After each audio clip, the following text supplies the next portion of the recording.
All right. Good morning, everyone, or afternoon. Welcome to the Region 12 Planning Group for February. Kendall, if you could do a roll call, please. Yes, sir. We'll start with Brian Yonta.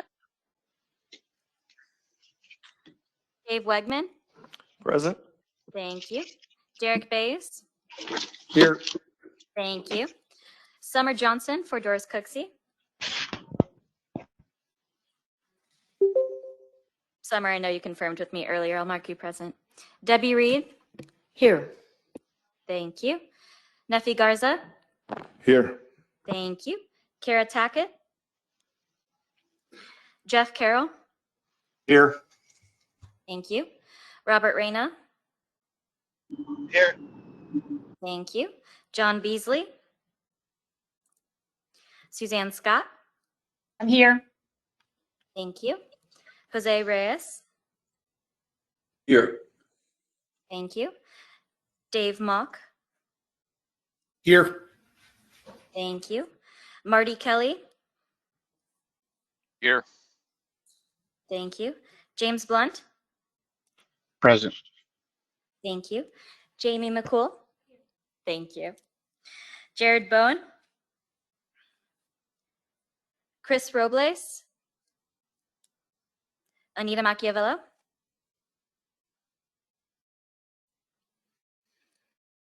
Thank you, Anita. All right, Chair, we do have a quorum. All right. Thank you, Kendall. For those folks on the phone or on the video conference, appreciate y'all calling in that way. I will say, hopefully you can make it here in person to our renovated boardroom here at the River Authority. Looks pretty good for the next meeting. Public comments. Kendall, do we have any? No, sir. No one has signed up to speak. Okay. All right. Our next item, item number 3, is approval of the minutes from the regional, from the last meeting. Has everybody had a chance to review the minutes? Are there any comments?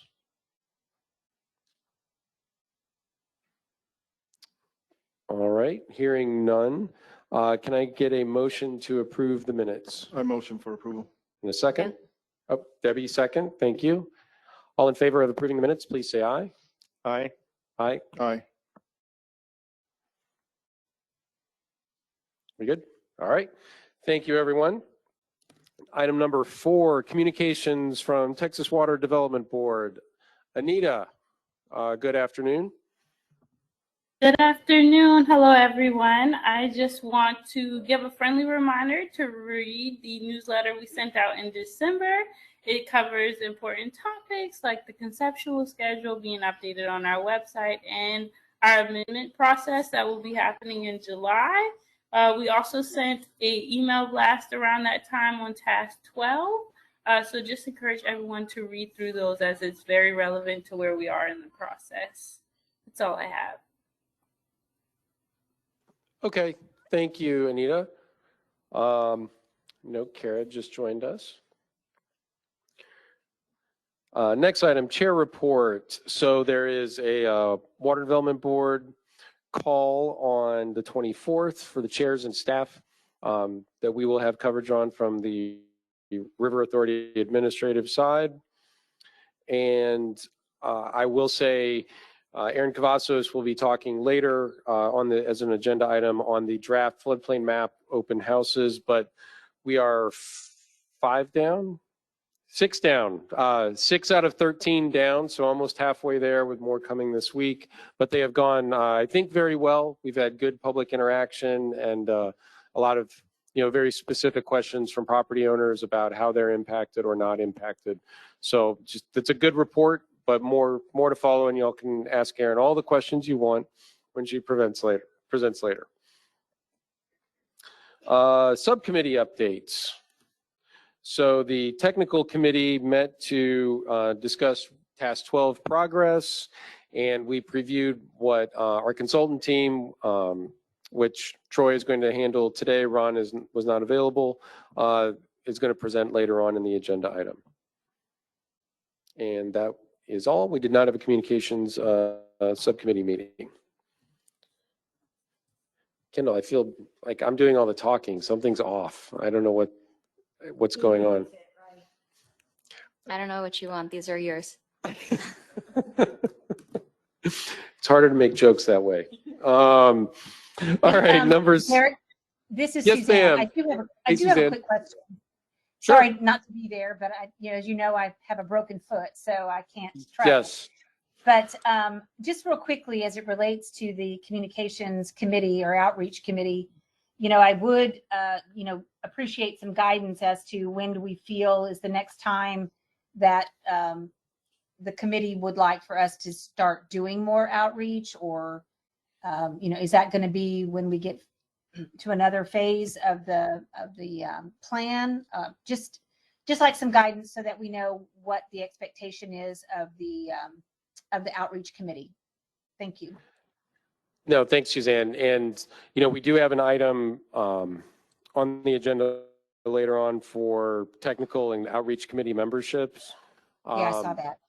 So maybe we save it for then, because I think, and I am open to thoughts from the entire committee, but, based on our schedule through June with the final report, there may not be a need for that committee to meet again before that's due. If there's some things that, I'm not thinking about, but, I don't want to meet just to meet, or for anybody to meet just to meet.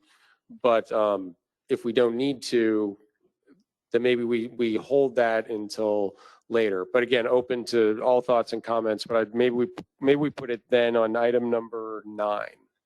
Okay, that's fine. Thank you. All right, thanks. All right, so our next item is item number 7, which is discussion and appropriate action regarding filling the existing vacancy for the Water Utilities Interest Group. So the region 12, we got for the vacancy, and the executive, as a result of only getting one application, the executive committee chose to forego a meeting, and we recommend filling the vacancy with the nominee, Mr. Donovan Burton of SAWS, who's here in our audience. He was nominated by Steve Klaus, who has since retired from SAWS and this board. So with that, I'll open it up for discussion. And Donovan, if you'd like to come up and just give, not everybody may know you, introduce yourself a little bit. I think it's working. Good afternoon, Mr. Chairman and members of the committee. Thanks for, I guess, your consideration of me. Hopefully I get the votes today. So for those of you who know me, I would understand why you would vote somebody else. But luckily I'm here, so I'm the only one, so you get me. Just for those of you who don't know me, I'm a senior vice president at SAWS. I've been there for about 16 years, a little over 16 years now. Part of my responsibilities over there, it's water resources, which encompasses a lot of the stuff that gets into some of the flood mitigation issues, but and also the political arm, so the governmental relations side of it. So that also impacts what you guys do here.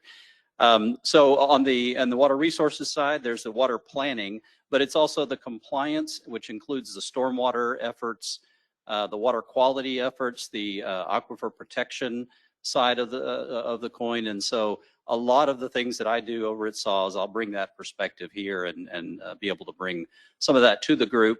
But I think more than that for me, I think it's really just being able to bring back the perspective from this group, learning from you and bringing that back to SAWS, the executive management team, through those discussions. So I look forward to this collaborative effort. I look forward to working with you all in this new endeavor. I'll certainly answer any questions and or leave the room if you'd like. No, we talk about you to your face. Good. You don't need to leave. Any questions for Donovan? Can I have a comment? I will tell you that I've been lucky enough to work with Donovan for quite some time in my time at the city and my time at the River Authority. And Donovan has always done a great job at representing SAWS really well. One thing I do want to add is, the position is really to represent utilities. And while, of course, SAWS is the largest in this, one of the large ones, the responsibility is also to advocate and look for some of those smaller utilities. But if that's something that we could do, I would certainly endorse this vote. I agree. Thank you for pointing that out. Yep. Thanks, Neffy. Any other comments or questions from the committee? All right. So with that, can I get a motion that Donovan fill the existing vacancy for water utilities? I move that we appoint Donovan Burton to fill the vacancy for utilities. I second that motion, Debbie Reed. Okay, we have a motion and a second. All those in favor say aye. Aye. Any opposed? All right. Thank you all. Donovan, congratulations, or our deepest regrets, depending on how you're feeling that particular day. You could sit over here. Now you can, yeah, no, this is like the big kids table sort of thing, the adults table. No, thank you, Donovan. But seriously, appreciate you stepping up to fill Steve's position. He did a great job for us on the committee, and we look forward to working with you as we get through this final report and, you know, the next steps to come. There we go. All right. Our next agenda item is the election of officers for the 2023 Executive Committee. And Kendall will have to help me walk through some of this. Actually, Kendall, you want to take the rules? I think that'd be even better. You're done talking, aren't you? No, I just need to take a sip. According to the San Antonio Regional Flood Planning Group bylaws, we do have to hold executive committee elections at the first meeting of every calendar year. I acknowledge that we did just appoint this slate in October, but the bylaws are the bylaws, so it is here for you today. If you'd like to consider readjusting that in the future, we can address that as well. But this is the current slate, as you see on the screen here, of executive committee members that, again, we elected in October. Nominations are made from the floor by voting members and approved by consensus. There are no term limits for officer terms, so a motion can be made just to keep the slate as is, or we can discuss position by position, whatever the planning group feels. I'd like to Yeah, make this a is motion to accept the officer slate as presented. Thank you, Ms. Scott. We have a motion. Okay. Is there a second? And then we can have discussion before we actually vote. I second it. I second it. All Mr. right. Locke seconded the motion. Thank you. All right. Open for discussion before we vote. Or comments. Wow. I think y'all have done a great job. Thank you, ma'am. All right. Well, we have a motion and a second to keep the slate as it stands. All those in favor say aye. Aye. Aye. Aye. Aye. For myself. All those opposed? All right. The ayes have it. Thank you. I appreciate the trust that you have in the current executive committee. Appreciate it. Yeah, Neffy. Chairperson? Chair, I do have a comment. Oh. Yes. Um, Go ahead, Neffy. I'd like for us to consider, you know, the work that we're doing is it's really important and very critical, especially in the level of work that we're doing. You know, I'd like to propose that we change the bylaws from having to vote every year at the beginning of the calendar year. Maybe, you know, we can discuss whether 2-year or 3-year timeframe. It just doesn't seem to make sense to have to do it every year, especially with some of the long-term projects that we're looking at.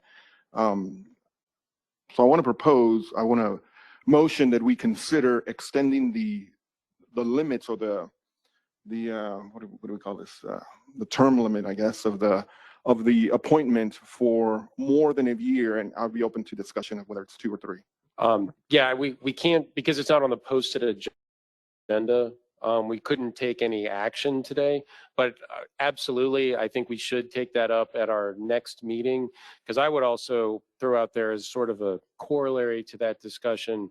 I'm not sure why the calendar year, maybe there's a requirement from TWDB that I'm not aware of, but as I think of things, and we look at, this cycle is going to be ending in June,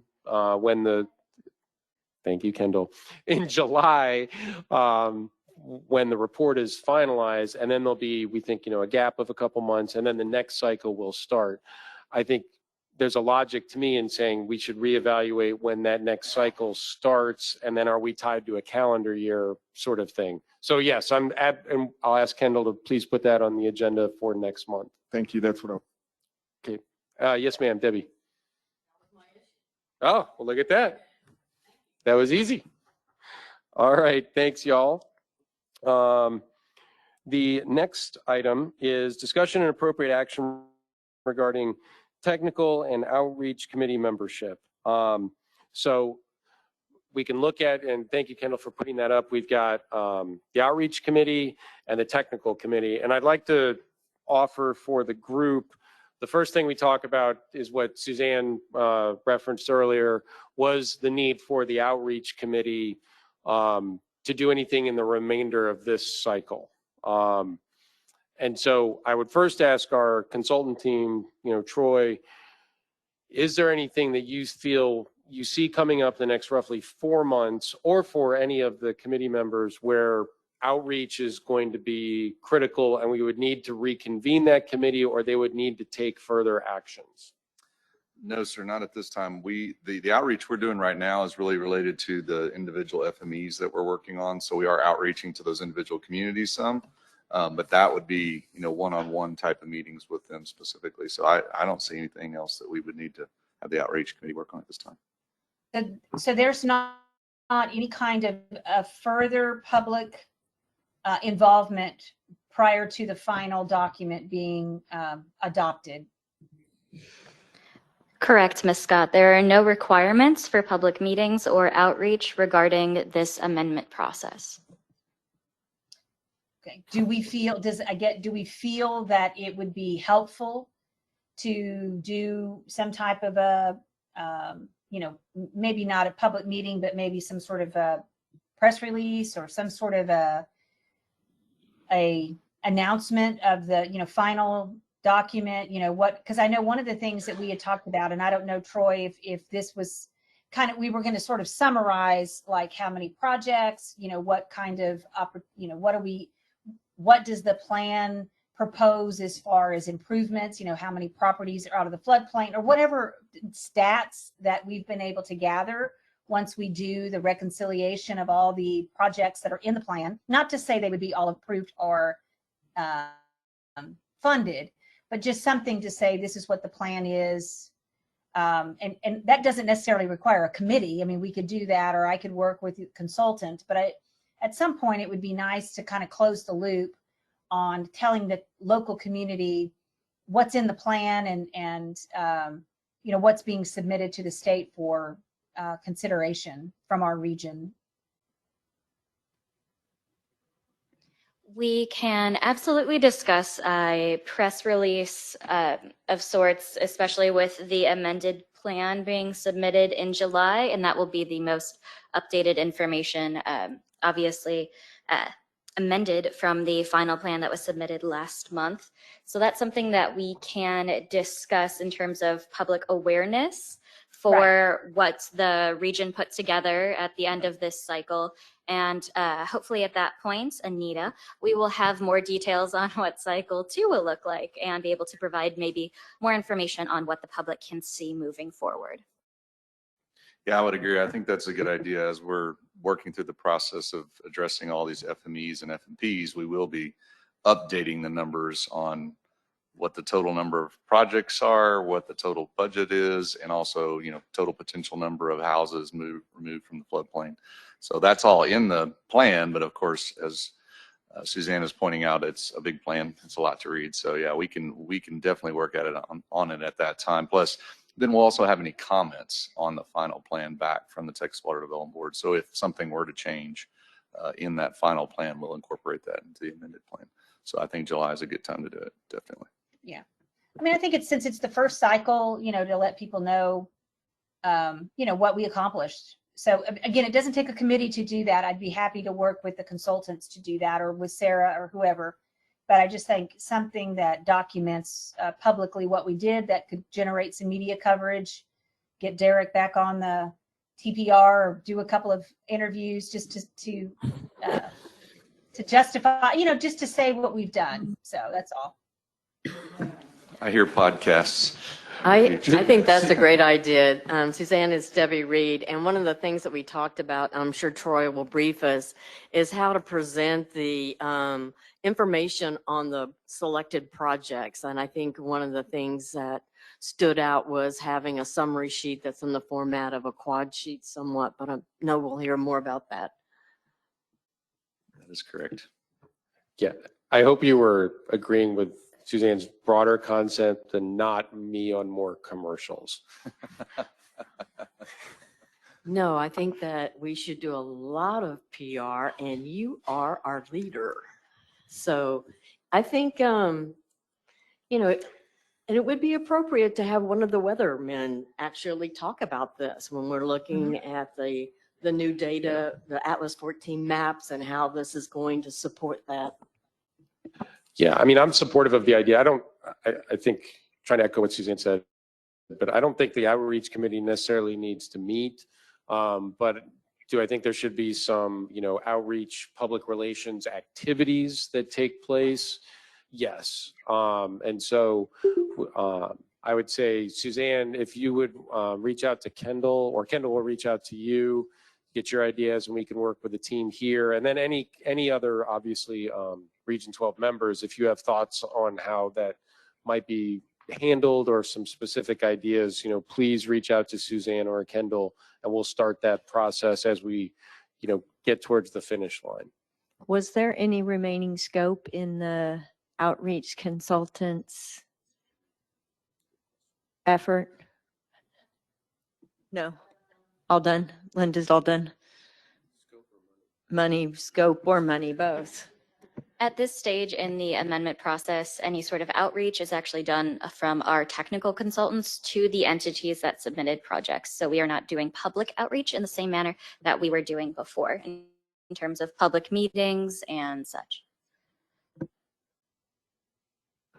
Okay, so my suggestion would be we keep the outreach committee as is for now, but recognizing that there's probably no need for meetings through the end of this cycle. But then I would say, with my same recommendation I made in the discussion with Neffy earlier, if, revisiting the whole, when do we set up committees and when do they go into effect and all of those things with the start of the next cycle. But I would put that on the agenda for the group discussion in March, if everybody is amenable to that. Sounds great. Chair, another comment. It's somewhat related. I think it's a broader thing. I've been spending a lot of time looking at the report and thinking about the information provided, and I'm certainly looking at it from the perspective of the local municipalities. And I really couldn't see it, and maybe it's there. Maybe I couldn't find it, but I think what Suzanne is saying, it makes a lot of sense to have a summary of a presentation. Debbie used the word quad sheet. I always kind of shiver when I hear the word quad sheet, but certainly, a short version. I'm really looking at it. What's the return on our investment? We predicted a 1.5 billion or whatever billion number we came up with, and I'm curious, what does that 1.5 get us? How many structures would be taken out of the floodplain, out of flood risk, and how many are left? The reason why I'm interested in understanding how much are left is because that points to me that there are some communities that either have not developed a solution or have decided not to participate with us. And I think that as a committee, I think we need to do whatever we can to make sure that folks that are buying flood insurance or that are at flood risk, that there is a plan available. Because keep in mind, if the project is not proposed, is not included in this list, it's going to be very difficult for the local entity to get state money for this. So I'm wondering, maybe maybe not have meetings, but maybe it's something of, we come up with a one sheet a one-page summary of some of this return on investment, if you will. And then we take advantage of our email databases that we have to get the word out to all the communities to let them know, oh, this is what the projects are buying you. If everything lined up and we had the $2 billion that we asked for, this is what would happen. And I think at that point, we'd start seeing some of the gaps. And hopefully in this next go around, we can start looking at some of those gaps, because I don't know if you guys have had a chance to look at some of the other regions and some of their plans. Some of them are pretty complete with a number of projects, some of them not so much. But there is a lot of good projects on some of these other regions. So just something to consider if the consultants could help us come up with a short summary page that then we can turn around and just an email blast to all the local municipalities. Yeah, and I think that would be, I don't want to speak for the consultant team, but I think that would be fairly straightforward. I know what our in-house, communications staff and government affairs staff do, which is that type of thing is actually where my brain was going. And that's pretty routine for us to distill down something fairly complicated into easy to digest. But I'll look to our team over here. Comments? Yeah, this is Ludovine. So in the plan is chapter 6, and it does talk about the impacts once we've brought in these projects to the region. So we could condense that into facts to put on a one-pager. We did make a one-pager in-house for the draft plan submittal, so we would be able to update that with all of the appropriate information on how cycle 1 went, these kinds of numbers that you're talking about, and hopefully more information on cycle 2. So we will be able to produce something along those lines. All right. Well, I appreciate all the comments and thoughts on that. So, Kendall, you have guidance for our in-house team and to work with Suzanne. All right. Thank you. All right. The next item, or I'm sorry, sub-item, whatever you want to call it, is technical committee membership. So there's currently 5 members on the technical committee. We have 1 vacancy, and the max we can have is 6, so we don't run into quorum issues for the whole group. So this is the chance, just like, the last item, to shuffle the technical committee. We have 1 vacancy, like I said. So I will open it up for discussion and any potential nominations for the 1 vacancy, and if there are any other thoughts. But I guess the question, Derek, is we don't have to fill that vacancy, correct? I mean, that was Steve was on there and That's we correct. did 6. So we don't necessarily have to, in this last push, to get to the final version amended. Okay, I'm like, yeah. What's the name, Troy? Yeah. To No. the amended report. We don't have to replace and can regroup in the next go around or iteration of this as after this year, right? That is correct. We do not have to replace Steve's slot that we had. We don't have to make Donovan automatically fill in. It seems like, given the consistency of what's been done to date, it would seem like the members that are on the committee now have the most working knowledge of what's in the document and what kind of will bring it home. It seems like that may be, like Kara's suggesting, keep the members that are in it now to bring get it to the conclusion. And then as we re-up for the next cycle, we reconsider or add people or shuffle people around based on, committee preferences. Okay, thank you, Suzanne. All right, go ahead, Kara. Kendall, is there any issue with the chair serving on the technical committee? One of the members just indicated there might have been. So is there anything in the bylaws that addresses that? No, ma'am. From my understanding, the last chair, out of respect for getting multiple members on separate committees, stood out as a courtesy. So it's not a bylaw requirement. Thank you.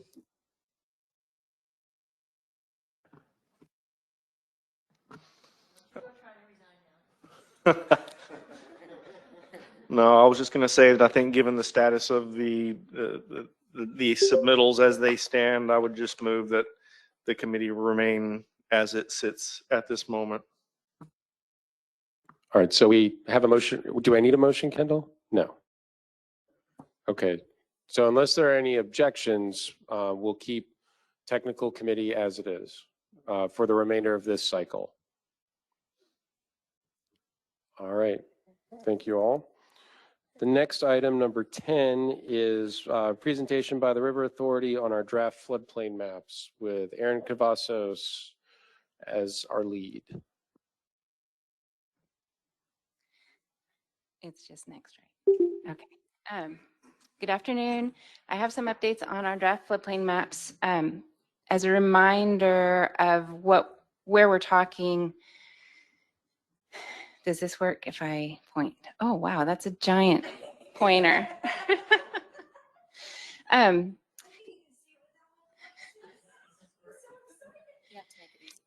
So we have draft floodplains available in all of the yellow watersheds. And I have a link to the draft floodplain viewer later in the slides, but those are available. We have a couple of studies in the finalizing hydraulics going into draft floodplain mapping, these green ones, the lower Medina and the lower Cibolo, which goes all the way down into Carnes. And then those will be finished over the summer. And then the hatched blue areas have studies to fill in all the gaps and turn into FEMA, and those are about a year behind. So the end of this calendar year is when we should see draft floodplain maps. Most of our rollout effort is focused on this Bexar County part of the yellow studies. The Kendall and Comal County areas in the upper Cibolo watershed are moving forward with FEMA. I don't have an update from FEMA on where they are, but they should be processing those into preliminary maps. And then the others are still ahead, like FEMA hasn't started working on the preliminary maps.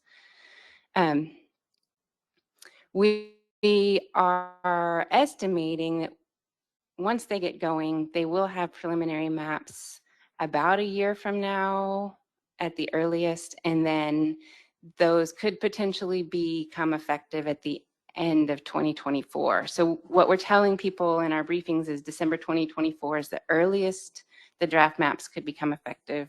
I'm going to back up one and just say that the Calaveras watershed was studied before Atlas 14, and it was done, and now it's becoming effective this summer.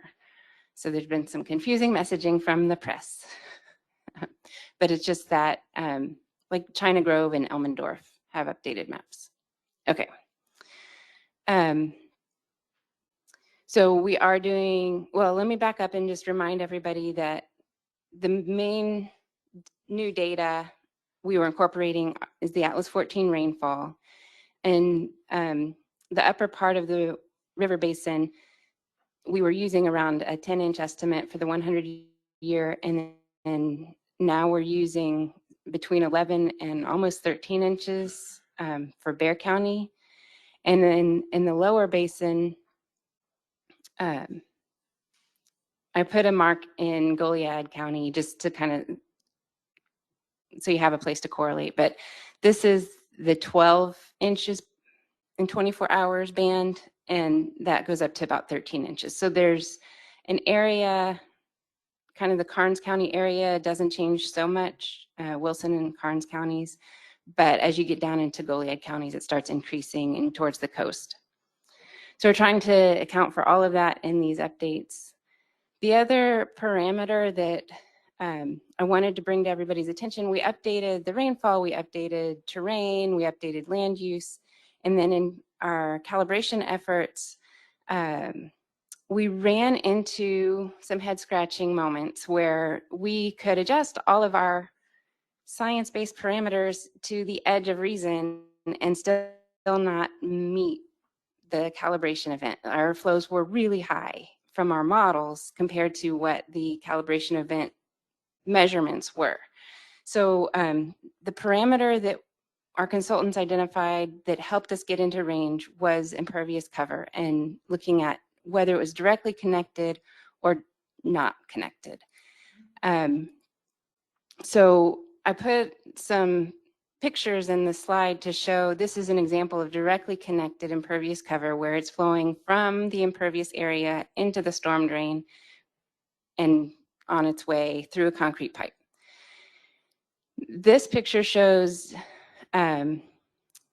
not connected, or I can't remember the disconnected. They both start with these. It's a disconnected impervious cover where it's flowing from the sidewalk into grass. And in the back, I know it's really small, but there are gutters going into grass and into the soil, and that gives the ground an opportunity to infiltrate versus it just all running off at the same time. And this turned out to be a pretty significant factor even in the large storm event, the 100-year storm event. So that we discovered it after we had completed some of the models, so it's not applied everywhere, but it is applied in the Leon and the Upper San Antonio models.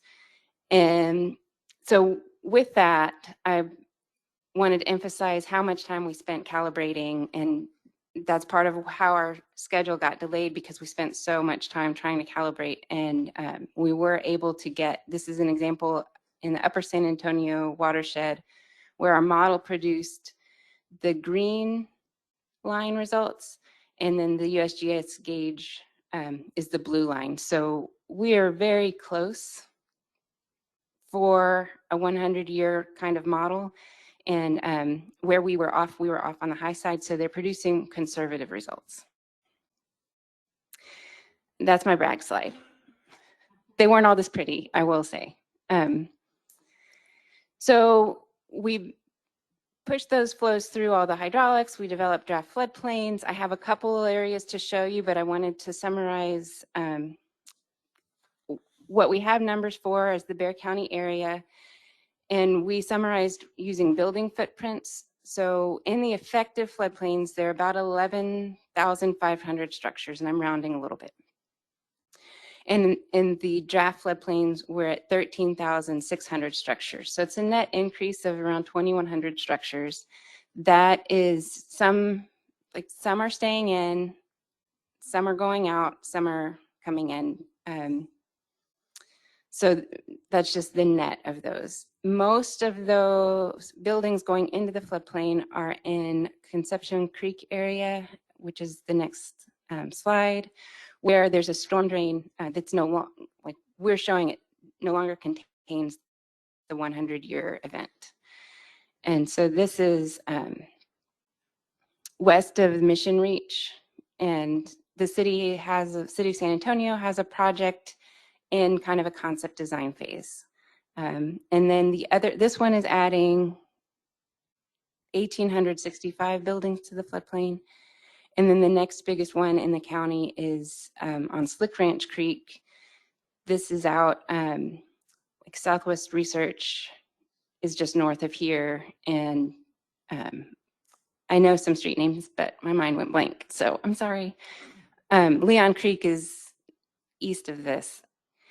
And this one is adding 635 buildings to the floodplain. The city's project is underway, and we're hopeful that the construction can be complete before these floodplains go into effect, and it would remove all of the structures from the floodplain. We are currently holding open houses for the public. We have completed 6, like Derek said. We have 7 to go. One is tonight here, and then there's another one tomorrow night in this at the YMCA on St. Mary's. Anybody can go to any open house. There are 3 in each precinct and 1 in each district.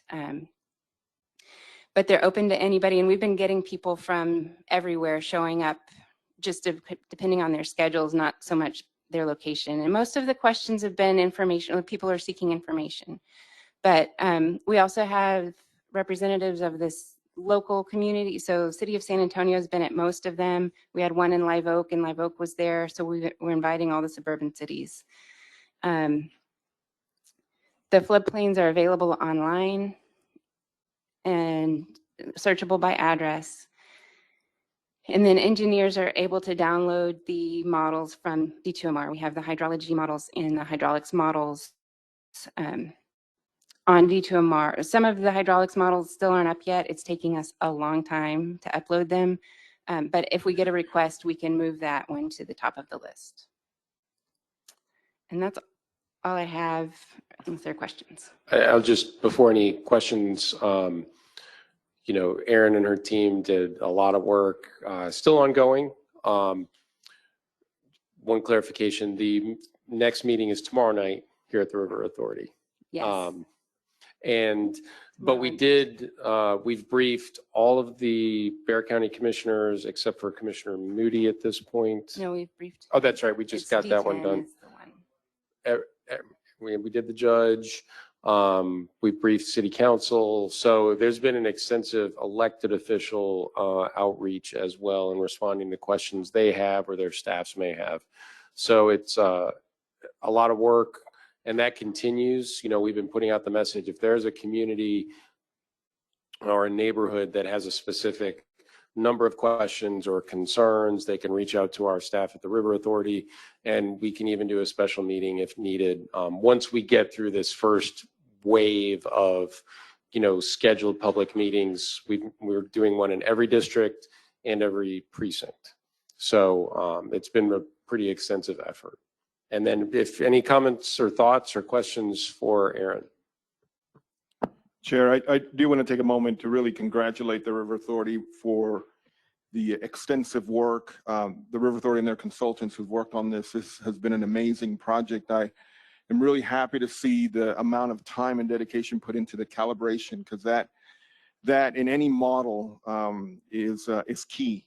And I think with some of the numbers being shown with the model, an innovative way of thinking about impervious cover, with that factor to lead to the calibration has been amazing. I do have a question, and I guess the question is really more for the city. The information is up on D2MR. I understand the models, you're posting them on there. From the city's perspective, is the city are they regulating to those, or what's the process? I know that last time when the original D firm came out, there was a time where consultants or the development community was required to do both, to submit both existing and the current effective and then the proposed effective. Is that going to be a similar process, or how is the city going to be treating this new data? Thank you for that question, Nephi. Yes, no, we have been using these maps as the latest and greatest right now. So there have been IBs put out that consultants and developers are now required to follow these new maps as it is. You can still, as they say, if you're a commercial building and you want to build into these where the floodplains are new, you can still build in there, but you still have to be above the floodplain, have unflooded access. But once the draft version comes out, then that would become the new regulation. So then you can't obviously build any residence in those new floodplains. So once it becomes draft, it'll become official for us. Thank you, Robert. It was actually a softball. But in all honesty, I think we should really take a moment to really think about what these maps signify. I mean, not only did we update the rainfall totals from Atlas 14, which had a significant increase.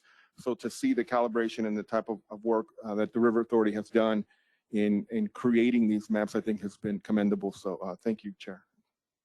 Nephi, I was going to chime in that the city of Bernie has officially adopted them as our best available information. And so we're enforcing everyone to be using these latest maps. Yeah, and we would encourage all of our communities to do the same. Yeah, is that Suzanne? Yeah, I'm sorry. I have a question real quick. Sure. First of all, I want to share my congratulations as well. I know Erin and her team have been working on this for quite some time, and I really am proud of the whole group getting to where they are. So congratulations on that. I would just want some more understanding about the calibration regarding the impervious cover situation. Can you just elaborate a little bit more on how that was utilized in the model? And then also, I guess, sort of follow up for that is in the Concepcion Creek, for example, how did that affect that growing floodplain? And is there discussion about putting in nature-based options in the new configuration of the drainage plan for that area, so that obviously, I think, if I understood what you said, that the value of having open space and green space is something that was reflected in your analysis. Where it existed, it was good, and where it didn't exist, it added more flows, if I'm understanding.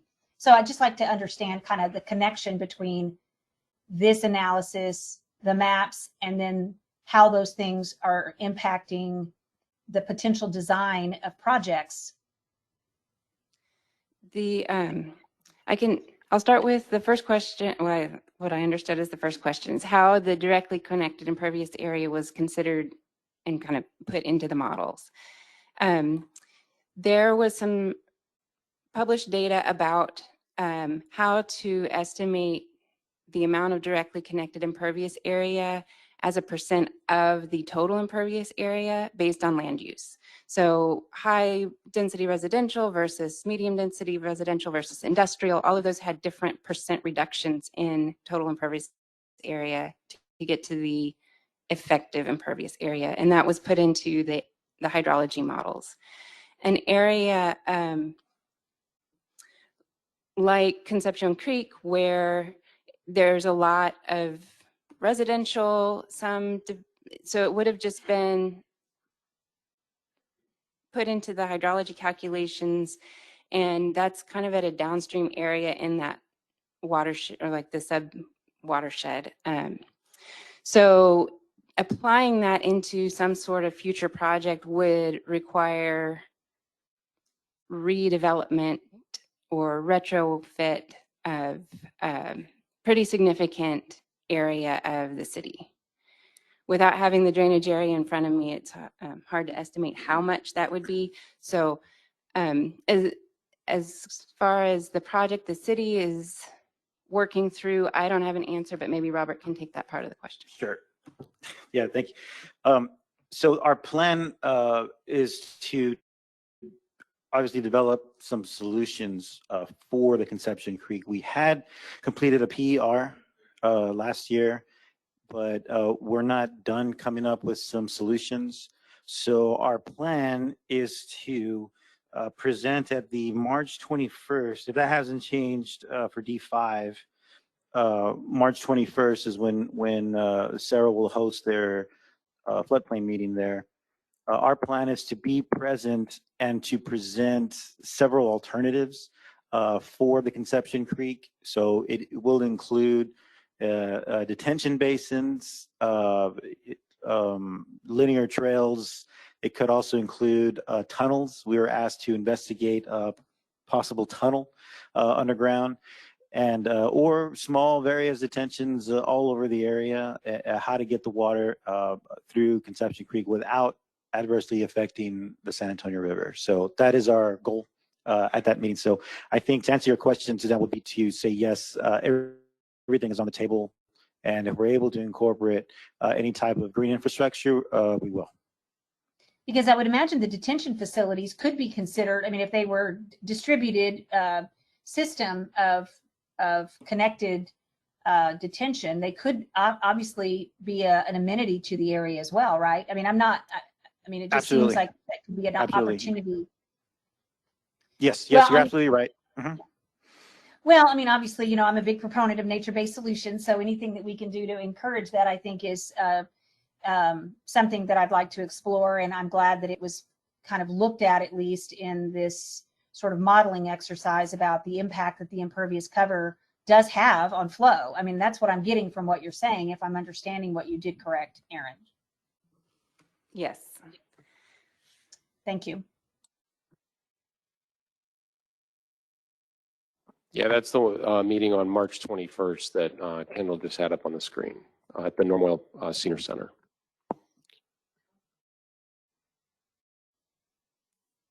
I guess one more question. I'm sorry, but Troy, just to remind me, you know, the proposal that is one of the studies in the amended plan is this concept of looking at the value of nature, value of open space in flood planning. Is that correct? In the floodplains, and that seems like that would be building on this idea that Aaron is identifying here. It sure is, yes. So that would be one of the things, is looking at ideas, I guess, looking at the difference between areas that do have high percentages of directly connected impervious cover versus areas that don't, even if they're the same basic zoning type. So, and seeing what the differences are and seeing how that could be valued as a nature-based solution. And then also looking at floodplain preservation, all the other things that we do that are nature-based solutions, and how that all wraps up into a value for the watershed. Chair, if I could add, I think, Suzanne, I think this modeling approach works very well for this, because now we're actually seeing in a model the differential between a direct concrete flowing straight into our creeks versus one that has to go through a filter or some type of buffer, if you will. I think this sets up technically a good way to then in future be able to model green solutions, nature-based solutions, because now we're actually accounting for it in the large scheme of things. I think it's a very good approach to modeling, and I think it's right in line with some of the ideas that we're thinking about with nature-based solutions. Right. I mean, look, it says nature is infrastructure. I mean, that's kind of the idea that we're trying to convey, is it's not a nice to have, it is a need to have. And we've showed that with this modeling, that the more that you can incorporate nature in, and it doesn't have to, it can be something pretty simple like a buffer strip or some type of an area where the water would flow over it, slow it down, spread it out, soak it in before it gets to a drainage inlet. It's the idea that nature is infrastructure. And I think this is an exciting opportunity for us to think about it that way.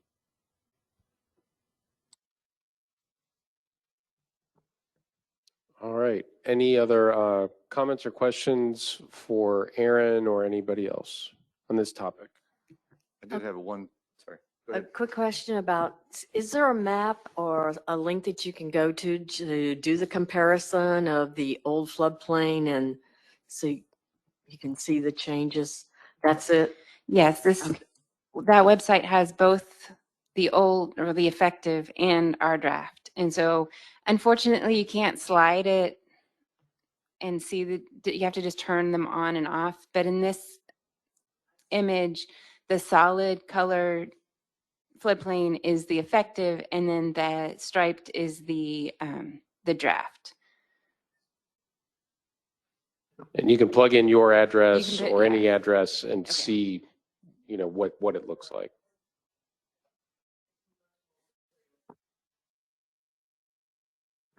And that's why we invite people to the open houses, because then the engineer can sit there and explain it. We did our best with the colors, and it's just a lot to share. Troy? Yeah, I just had a quick question on the BLE that's going on, that Texas Water Development Board and FEMA are kind of doing on top of this. Do you have a sense of how much difference there is in total area that was studied for BLE versus total area that was studied for the updated maps?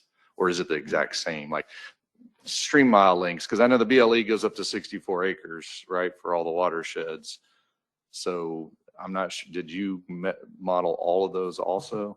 No. Okay. Our goal was up to 1 square mile. If it didn't already, if there's already floodplain, we have to go to that limit. Right, but right, like it was before. Okay. Yeah. So yeah, we've still got that question kind of regionally too, about how we incorporate BLE and how communities adopt BLE on top of these updated maps.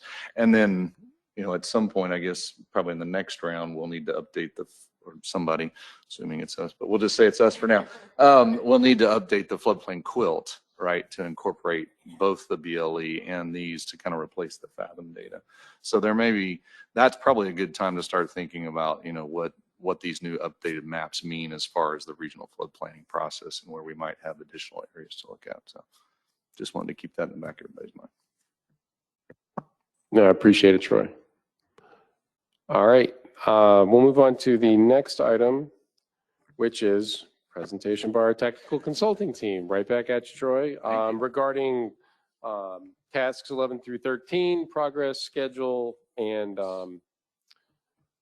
the All right. project sample, right? All right, so I'm ready to take all the arrows today for Ron. He is out of the office today, but wanted to give you a quick update.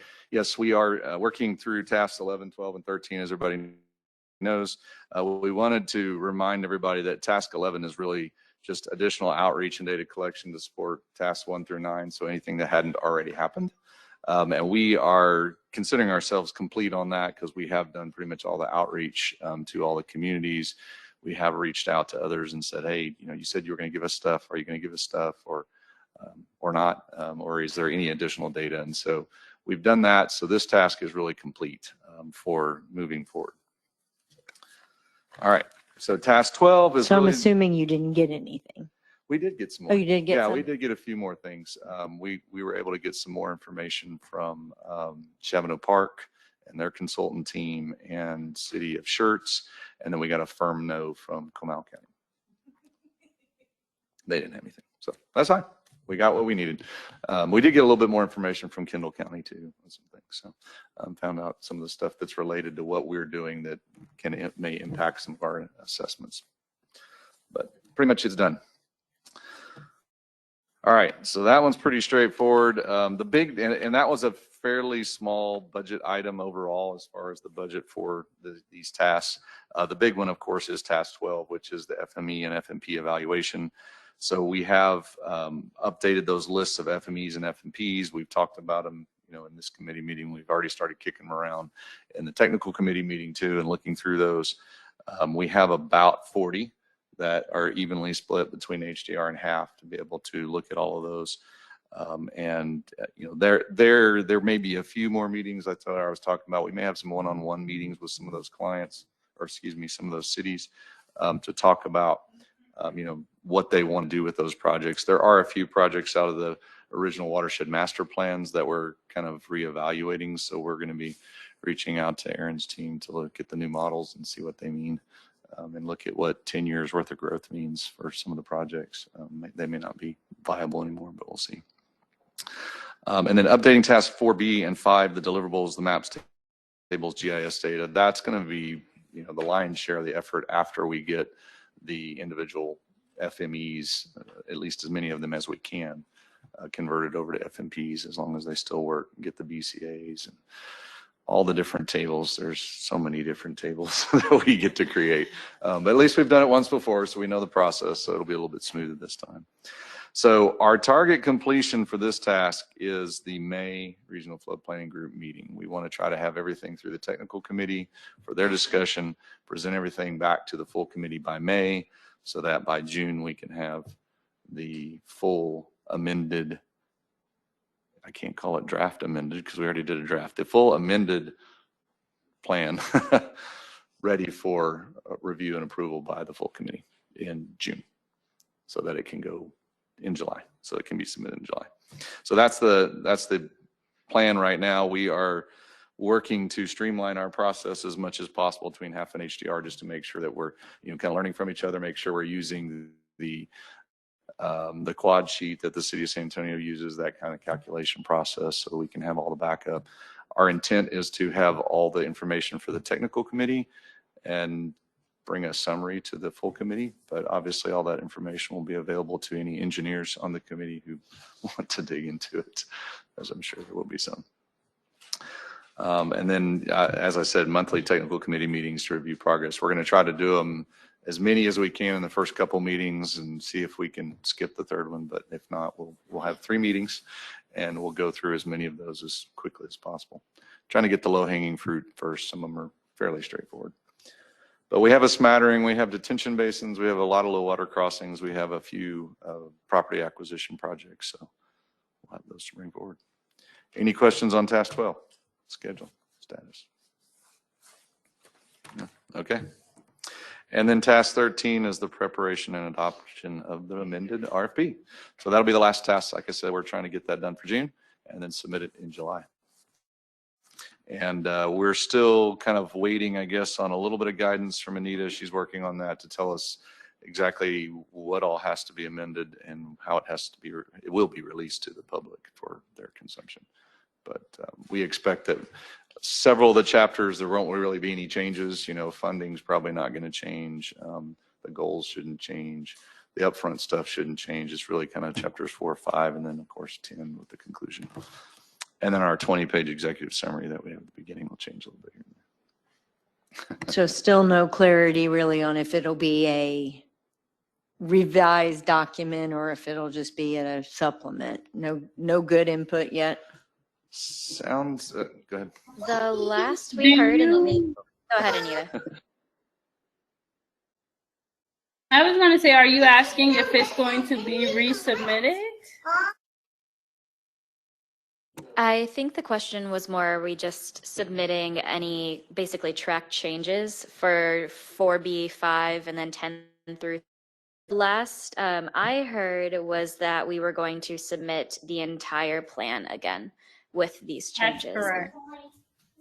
Thank you, Anita. That's correct. And will the changes be noted? Yes, it will be. We haven't determined the format in which we want that yet. And it's also up in the air whether we're going to require a hard copy as well. But I'm working on getting this guidance out to you guys soon.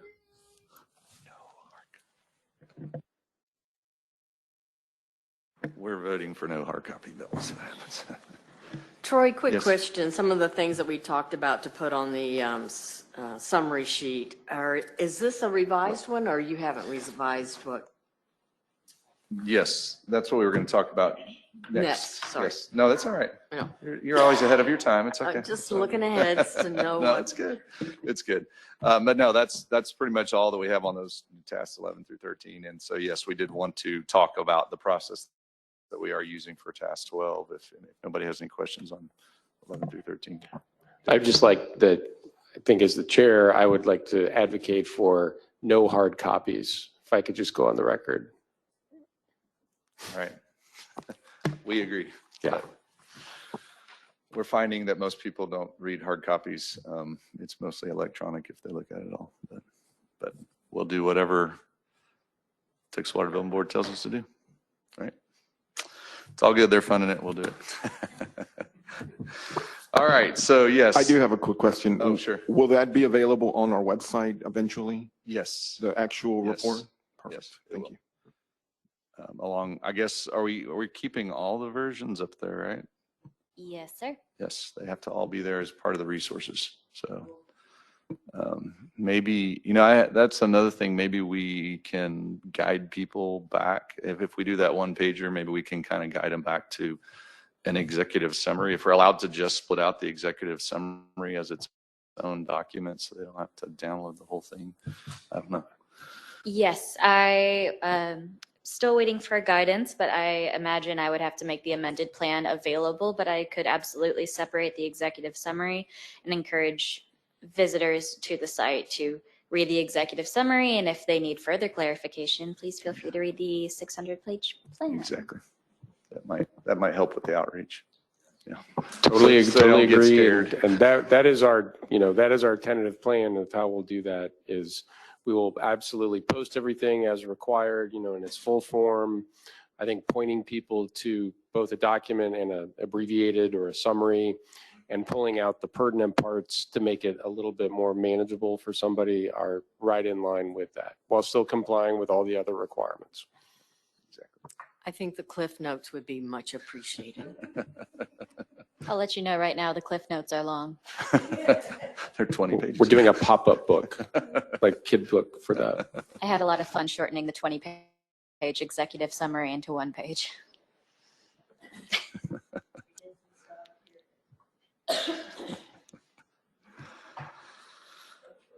All right. Task 12. Good discussion overall. I like it.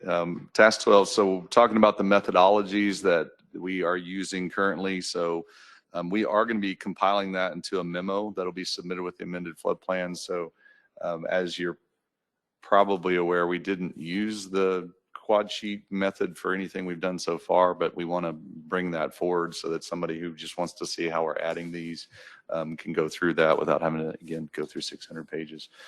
Talking about, kind of the level of our cost estimating is in there because, again, we're doing very conceptual things right now, but we have to do a BCA. So we want to explain how we're coming to that cost estimating just to make it clear to everybody. So we will have that as a memorandum. It will include the H&H analysis, the cost updates, BCA, and the impact analysis.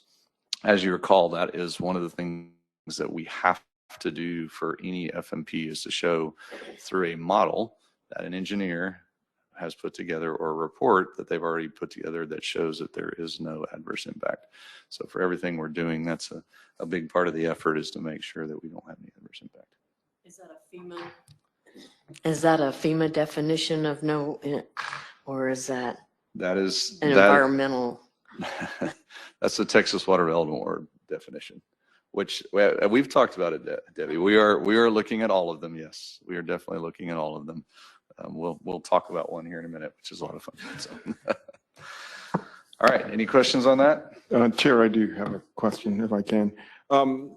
Speaking of methodologies, Troy, certainly within Bexar County and certainly within the city of San Antonio, it's a very known methodology in San Antonio. And it's, for good or bad, I mean, it's very distinct in the methodology that the city of San Antonio has adopted and consequently used. I'm curious if you have seen a difference in methodology when looking at, for example, Bernie or the city of Floresville or even down in Goliad County. Are there different methodologies that, because in a certain way, you're not necessarily comparing apples to apples because, a project in one area may be a little bit different because of the methodologies.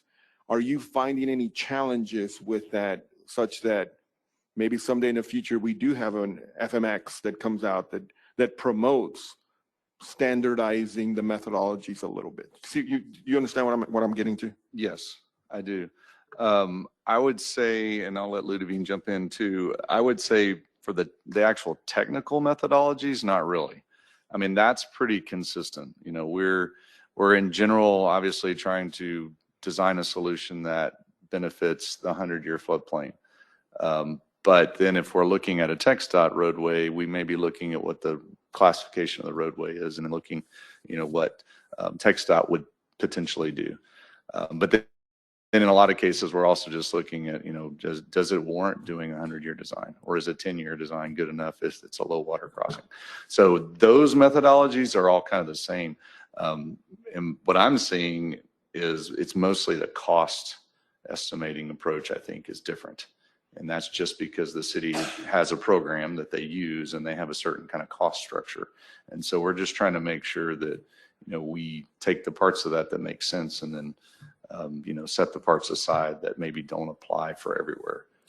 And the reason why I'm actually bringing this up is because I'm curious how many of our communities have actually adopted Atlas 14 as a standard, which consequently would lead to discussions of, when you look at the downstream impact analysis, San Antonio has a 2,000-foot downstream assessment. I would imagine these other communities may have something different. I know Bernie's is slightly different, looking at shapes, sizes of watersheds and so forth.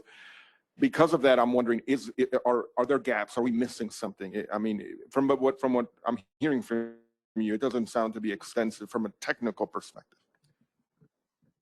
What I was going to say is most of the urban communities have adopted Atlas 14 in the San Antonio region. And since TxDOT has adopted Atlas 14, most of the rural counties use TxDOT criteria in a lot of cases. So pretty much everybody's on Atlas 14 already. So we're pretty much just using the SARA models too, and everywhere we can. So we've got those as a basis with a consistent methodology to be able to apply. And just as an update, San Antonio has a little bit more complicated downstream analysis methodology now. As of January 1. Yeah, nephew, this is Ludovine. As we go through these projects, we'll be updating these and the memo, and we will notate those differences if there are any. Yeah, let's dive into an example of a project that you guys will be able to see from this amendment phase. So this example is on the Lodi branch from Floresville. So this is the project summary sheet, which is, yes, the quad sheet that you guys are familiar with. We are using this because you guys are most familiar with these, so it'll be easier to read, but we have updated them and we've incorporated some of the recommendations that the technical committee has given us. So this project summary sheet, the first things that stand out are that cost information, the BCA, and the impact analysis. These are things that the board is asking us to have for an FMP and that were done in the amendments. We did add the project source at the very beginning so you can see the date where this came from, and this is important for the cost information for updating it to the 2020 costs, which are required by the Texas Water Development Board. And then at the very bottom, you can see task 12 work. So for this project, we did not update the model, but we did do the cost, the impact analysis, and the BCA. And then if you look to the right side of this sheet, you have an exhibit with the existing proposed floodplain and then a project description. So did anyone have any questions on this? All right, moving on. So that'll be the first sheet, and there's 4 things that you guys can expect for these projects. So the second one is going to be the project narrative, and this goes into a little more in depth into what you saw on that summary sheet, starting out with background information on the project, on this amendment task, and what this project was listed as before. So we have the FME ID. And then if you see at the very top, we'll then update that to the new FMP ID. And then finishing off on that background information, the task 12 that was completed, task 12 work that was completed. So again, cost estimate, impact analysis, and BCA. On some of these projects, we didn't do a cost estimate or impact analysis. We just focused on the BCA, so we'll mention that there. Then the proposed project scope, this is just what this project entails. So here it was a detention pond and channelization and culvert update. Then the project scoping cost. So here and this will be the next sheet that we look over, but this is from the planning studies, the COSA planning studies. We use that to calculate some of the additional information that was required for an FMP from the Texas Water Development Board. And then we also talk about here that we use the CCI index factor to update it from 2012 to 2020. Then we go into the project benefits, which is talking about basically the BCA and the level of service. It talks about the benefits, but that there will be some structures, remove structures, but it doesn't say how many. Do we have, is that because it's not known, or is that on the front? Yeah, so it is on that one pager. If you go back, it does show the total amount of residential structures removed, commercial, critical structures, the number of miles of road, and then others if we do find any. That's the summary versus putting it in there. Okay. Yeah, but we can add that in there if you'd like. It's also in the. Probably just, you can probably just add a. Add a one line. See the summary sheet for the specifics, because you don't want to put it in 2 places, because then you forget to update one. Okay. It's probably the easiest way to do it. Yeah. So we'll add a line in there stating, please refer to the summary sheet for those statistics. Yeah, and actually backing up, if you look back at the scope costing, you'll see that first sentence refers to the memo for the methodologies and assumptions used. So again, that's what we had mentioned. We'll talk about the overall procedures, methodology, and assumptions in that one document. So the BCA, this was developed, we used the Texas Water Development Board BCA toolkit for this. We have made some assumptions and we are checking with the board if those will be able to be used throughout this amendment process. So we're going to be meeting with them hopefully this week or in the upcoming weeks to discuss those items. Yep. So here for Floresville, we had a 0.1, but that might change. The Texas Water Development Board has told us that BCAs would be ranking low, they're thinking. So not to worry too much about them not being over 1. It will not disqualify a project. And then the impact analysis. So again, referring to the tech memo for the assumptions methodologies, and then discussing the impacts downstream. And this is all in the Texas Water Development Board technical guidelines. They have it very clearly outlined what they're looking for an impact analysis. And so this is just a summary of what we did. And we'll also have additional attachments on some larger tables if you want to see all the structures before and after the project and their flooded depths.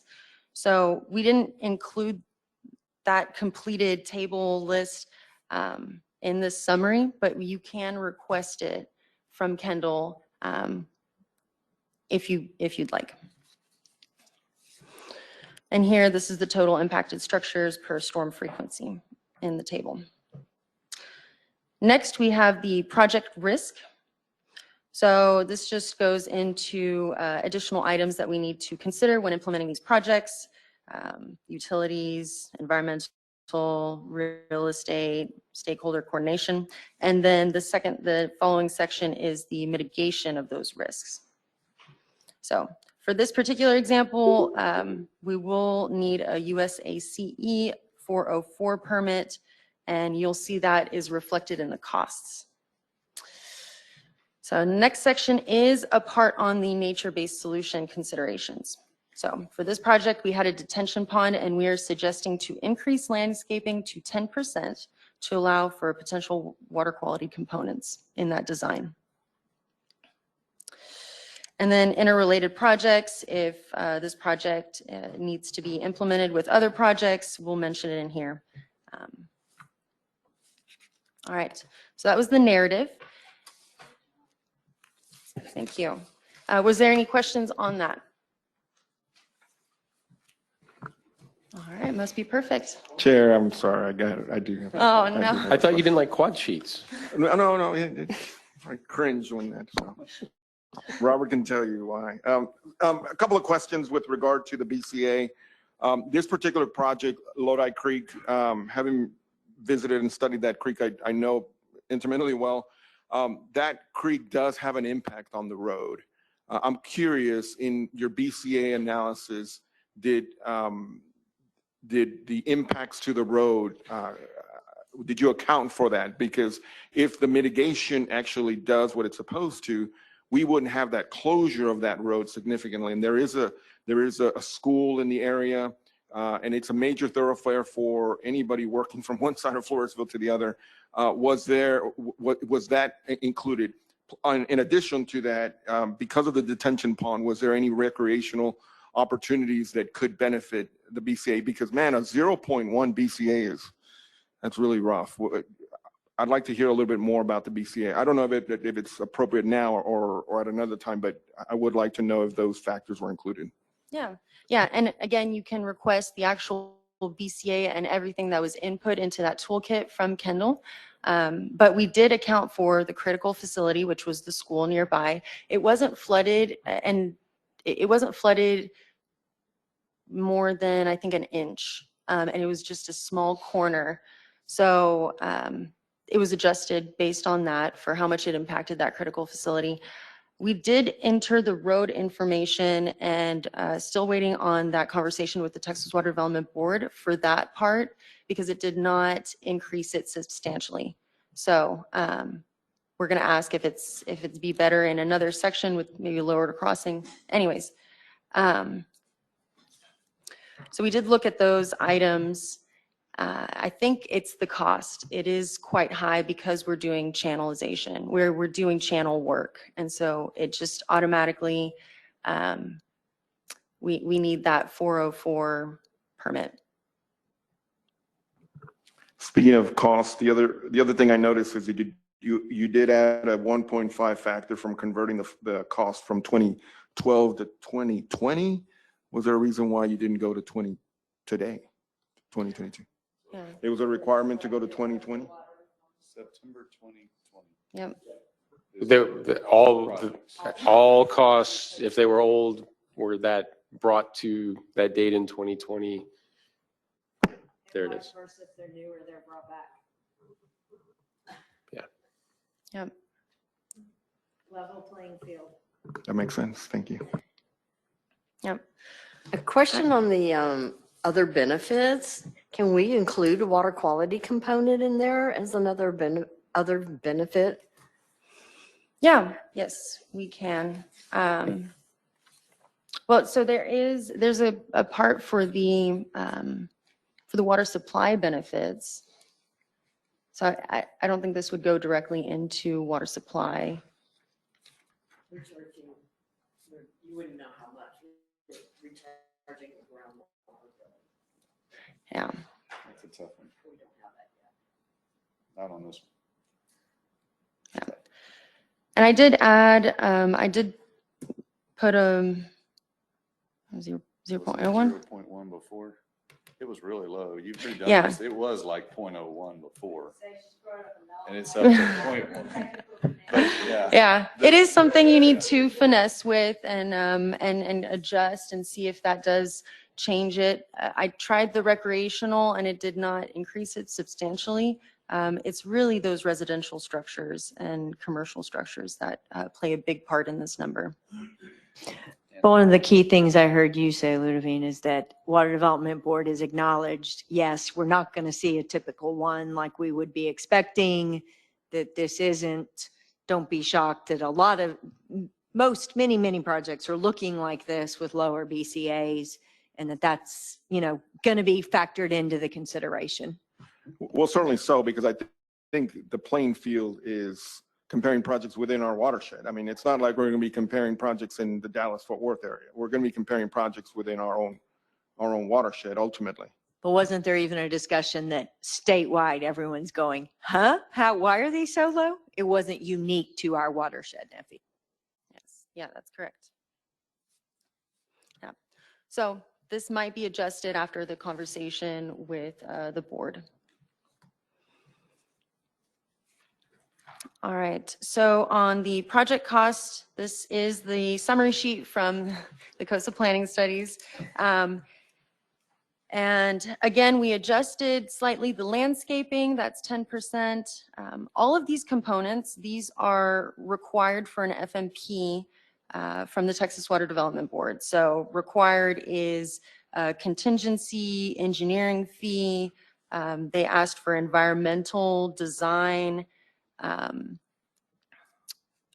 other components too. You can look at the Exhibit C guidelines for that completed list, but this would include everything that they are requiring that is appropriate for this particular project. Were you able to get back with the applicant on the high permitting costs?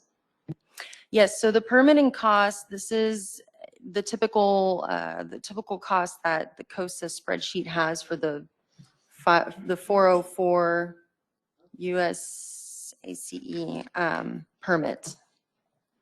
It's 500,000. It automatically triggers that. So that's the big cost in that.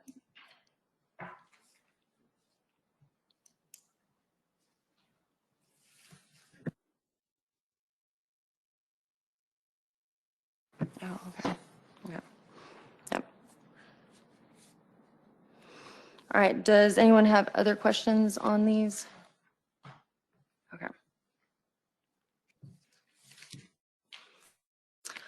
All right. And lastly, wanted to include some exhibits for you guys to review. So existing conditions is the first one, and you can see the different flood depths. proposed would be the next one with the proposed improvements. And then we've got a comparison in floodplains. So you can see the proposed is smaller than the existing. Does anyone have any questions, comments on these exhibits?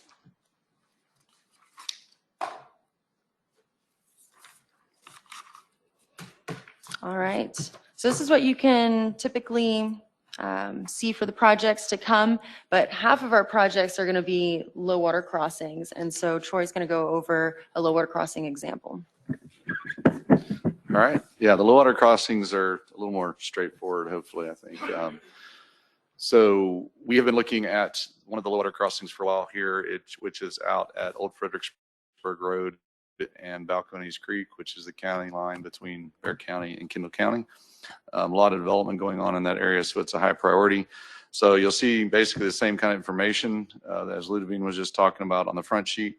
Obviously, on this one, we won't have any structures removed from the floodplain because we're not looking at removing homes or businesses from the floodplain. So the project description is pretty straightforward. We're trying to come up with some kind of a improvement for that crossing. Right now, it is a low water crossing, and there have been 3 deaths at this low water crossing in the last 10 years that have been identified. So it is pretty high priority. There's a school and a church to the left. There's another school a little bit farther to the right, but a lot going on out here. And so in this case, we are simply, describing in the project that we are just looking at raising the roadway. In this case, I think the floodplain's about 1,400 feet wide for a roadway that has a 30-mile-an-hour design speed and traffic today probably 1,000 per day in that ballpark. So it doesn't make sense to spend too much money trying to get it all out of the 100-year floodplain. We're also only about less than a mile downstream from I-10. So there is a 100-year recently improved crossing. So we're not trying to make this, a thoroughfare. It doesn't need to be, but it doesn't need to have better access. There's also 2 15-mile-an-hour curves there that we are, showing that the best alternative would be to take those out as part of the roadway realignment. They are a safety issue right now. There is a Bexar County low water crossing at this location. It's on the Bexar County side. Kendall County actually does have a developer that's going to be putting one on their side. So as part of the project, we would propose to just relocate that and, obviously still keep that in place. So pretty straightforward on these low water crossings. We're taking the SARA models or the latest updates. In this case, we do have the Atlas 14 models. So we're updating those, coming up with a solution that doesn't cause an impact to the floodplain, to the new floodplain or the preliminary floodplain at least. And then we are costing that out. So in this case, we came up with a bridge. It's about, 400 feet long or so to span the 10-year. It's a fairly large watershed, if I remember correctly, that flows around 20,000 CFS. So quite a bit of flow that we're dealing with here. Yeah. So pop it into the spreadsheet. Again, adjust the cost for what makes sense. Obviously, this one isn't necessarily in the city of San Antonio, so some of the costs we look at them closely to make sure they're appropriate. But right now, we're using kind of a rule of thumb number for a bridge, using kind of what a TxDOT cost is. So we haven't gotten into the details of sidewalks and what type of guardrail we're going to have on it, whether it's a fancy guardrail or plain guardrail, but we're just using kind of straightforward numbers on this one. So then throw it all in, and the spreadsheet does calculate the cost for us. On this one, we are in the edge of the recharge zone. That updated exhibit that you have up there, if you want to go back to that, does show that this is in the recharge zone. It was the other one, but it's all right. Anyway, it's in the recharge zone, so we need to deal with that. So we include that as one of the costs in the cost estimate. So that's pretty much it. Doesn't have any adverse impact. It would require right of way. Obviously, that's right through the middle of somebody's field that's on the floodplain. So there'd be some pretty sensitive negotiations on that probably. Any questions on this one? All of our low water crossings are going to be similar to this. They're going to be pretty straightforward presentations. And this one boils down to the funding and prioritizing which ones of the 20 of these that we have to look at around Bexar County. So you're not doing a score then? There's no VCA for this one? We have done a BCA on this one, a preliminary one, and it's like 0.05. The benefits, how are you quantifying those? It's purely based on traffic counts Traffic and counts. the detour routes. detour That's the other thing I was going to say, Neffy, on that 181 one down there. It's if there's a easy detour route, then the costs stay pretty low. If it requires a long detour route, then the costs go way, or the benefits go way up in the calculation in the spreadsheet. So if there's an easy detour for people to go around this, if it's flooded, then there's not much of a delay. And so there's not time in each person who's trying to travel through there having to go a different route. And the assumption is we're obviously not putting a cost on loss of life. So that's why that's another reason why Texas Water Development Board is saying that we can't just use the BCA. We have to look at these kinds of situations where we've actually had a loss of life and prioritize other factors. And then when we do our low water crossing, I mean, sometimes we'll design 100-year, sometimes a 20-year, sometimes we'll do a rainstorm event, like down to the inches. Right. Who's making that decision when you're figuring out what makes most sense? Y'all will. Okay. Yeah. So we're going to be bringing these to y'all, to the technical committee first, and then the full committee with a description of why. You can see we've actually done we're proposing to only do horizontal alignments, not true vertical alignments, but we'll have a section from the model that at least shows, why we kind of targeted the 10-year. This is actually a little bit above the 10-year, but it makes sense for the topography too. So we're kind of using both of those, but we knew in this case we weren't going to be able to get to 100-year. If we get to another one and the topography looks like, hey, it just is, like especially for the vertical roadway profile, if it's going to mean that we would almost have to raise it anyway and we can get to 100-year, we'll go to 100-year. So we're trying to make it efficient from all of those aspects. But good question. But yeah, so that's what we will bring to y'all, and y'all will decide if that's the one you want, or we can raise this roadway and redesign it and come back with a different cost. But being that it's a mile away from the TxDOT roadway or from I-10, probably doesn't make sense.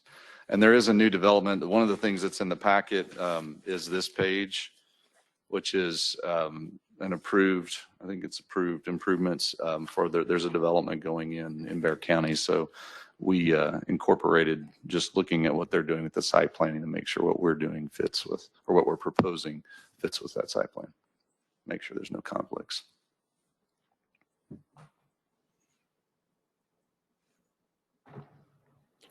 All right, any other questions or thoughts or comments for the technical team? All right, thank you. Next item is item number 12, Regional Liaison Update. Dave and Doris.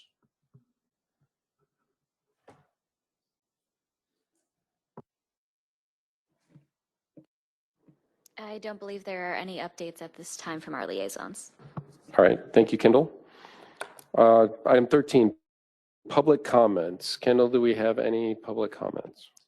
No, sir, no one has signed up to speak. All right. Next last item, date and potential agenda items for the next meeting. And any other thoughts that somebody from the region feels the need to bring forward. Kendall, do you have any suggestions or for next date based on when we need items that need to be discussed? I know we talked about the next meeting looking at the bylaws. What about from the technical team, decisions or updates that you think the group needs to be made aware of? We had suggested giving a couple of weeks between the technical committee and the planning group meeting itself. So knowing that our technical committee will meet on March 9th, I would suggest the week of March 20th while being conscious of spring breaks and such. So we're looking at the week of March 20th or March and avoiding 27, 28, 29 for those that might be in DC. So for the next full planning group, will that be to hear what the technical committee has done? Or do we have items we need to take action on until really, I mean, until the technical committee and the consultant are through? Is there items we need to consider in an interim? No, there are not any items that we have to have. So maybe we could defer to say May or late April? I mean, Yeah. we've set what, 3 tentative technical committee meetings? So we really, until after the second, we're not going to know if we need the third, but there's not really a reason to meet until we've been through everything for the technical committee, correct? Correct. Unless something comes back from Texas Water Development Board on the final plan but we shouldn't have, the committee shouldn't have to vote on any of that or address that. At this time, the amended plan guidelines would be more for the methodologies that are used and what actually needs to be submitted. So more of our technical and administrative work on the side, not necessarily something the planning group would have to vote on. Of course, if we do receive guidance, I will be able to send that out to y'all. But as we are targeting task 12 for approval in May. So if we would like to schedule for April or May for our next planning group meeting, we absolutely can, because there is a possibility that we have technical looking at task 12 progress through May. In that case, just go ahead and just pick a date for April and May, and if April needs to get canceled, we just shoot it down. I'd agree with that. Are we looking at the week then of like the 17th of April? Yes, sir. Okay.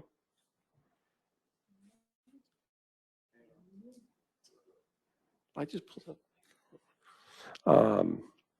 That like Thursday, for a while we had been, Kendall, I bounced around quite a bit on technical and regular.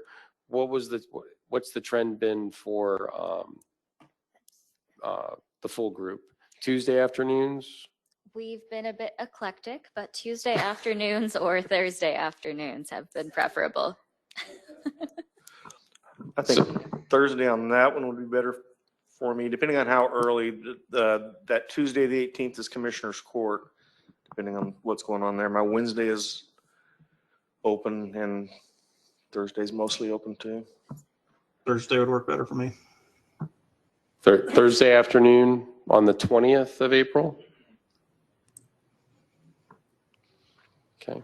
Yes, early afternoon would be great. And that would be a tentative, subject to. Correct. Okay. Correct. Penciled in, but only meeting if there's something that needs to be approved. Correct. So 3 p.m., is that okay? All right. And that wouldn't be we would still have another meeting before submitting final amended? Correct. Yes, ma'am. So this is a penciled in April date in case something comes up. May, we will be targeting approving task 12, which is really the meat of our amended plan submittal. And then in June, we would hopefully adopt the amended flood plan. So that allows us to do technical work and review task 12 in May and make our final approval in June in time for our July deliverable. Great. That's what I thought. I just wanted to make sure. Thank you. Okay, so we have penciled in April 20th at 3 o'clock, but we have also requested to look at May as well in case April is canceled. So I would like to propose the week of May 22nd. That is consistent with our schedule. Or May 15th. I'm good 23 or 24, not 25.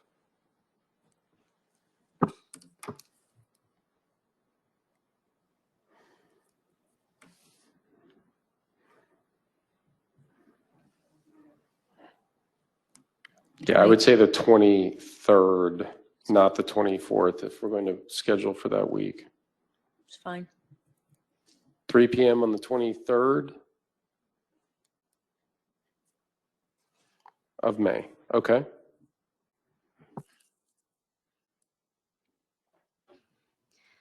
Yes, sir. Okay, so we have a penciled in date for April 20th at 3 o'clock. and we will have a firm planning group meeting date for May 23rd at 3. I will be able to notify y'all by mid-April if we will be canceling that meeting, but I will still put a hold on all of your calendars so you have that blocked off. All right. Thank you all. And any other potential agenda items in addition to, technical updates, draft report updates and bylaws discussions? Is it appropriate to ask the committee how they would like to review the FMPs that are going to be submitted? Sure. Or how much time for review, especially the ones that are the new ones? I don't know. It just seems like a lot. In the May meeting, we will be reviewing task 12. And so those FMEs that have turned into FMPs, the 40 that we have, so we'll be able to actually, hopefully, approve all 40 at that time. And that would be us approving task 12. So we'll be able to see those. And then for the June meeting, we will have the amended final plan for review. And that would also include an updated task 4B and 5, which lists all of our FMXs and submittals. Does that answer your question, or were you asking for a different agenda item? No, just to review all 40 at one time seemed like a lot for the group, but there's no concern.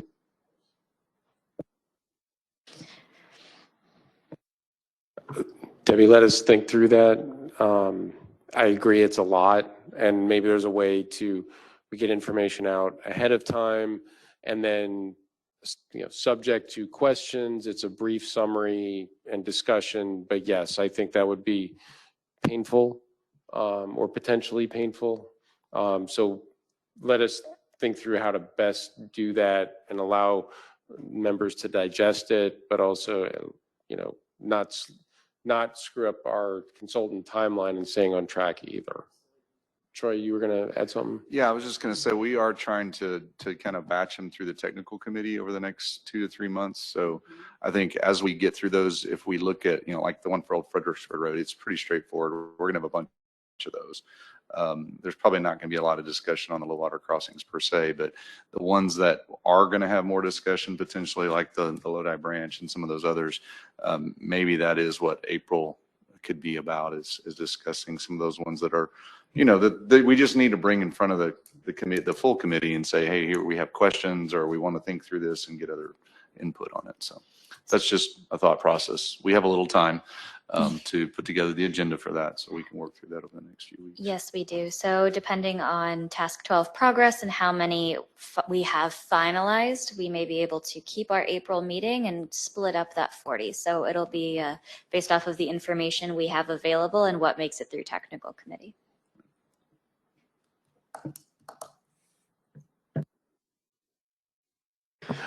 All right. Any other items? Nothing. Okay. So with that, could I get a motion to adjourn? Dave Wegman, so moved. Second? Kara, Second. second. All in favor, say aye. Aye. Aye. All right. There we go. Thank you, everybody.